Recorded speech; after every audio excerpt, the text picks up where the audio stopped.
The date is January 9th. I'm testing out my 5 horsepower 4-stroke Shakespeare outboard motor. That's a Yamaha clone. Just took it out of storage. Started up with about 5 pulls and some fresh gasoline.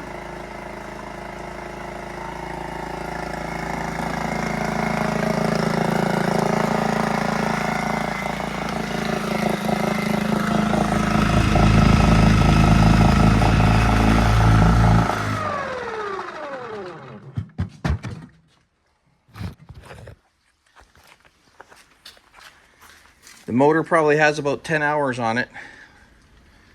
Whoops, flip my phone around here. But I have to be careful because it's only set up on a sawhorse there. I don't have a real good stable setup here. So, like I said, she's got about 10 hours on it. It's clean as a whistle. It's a 4-stroke. You don't have to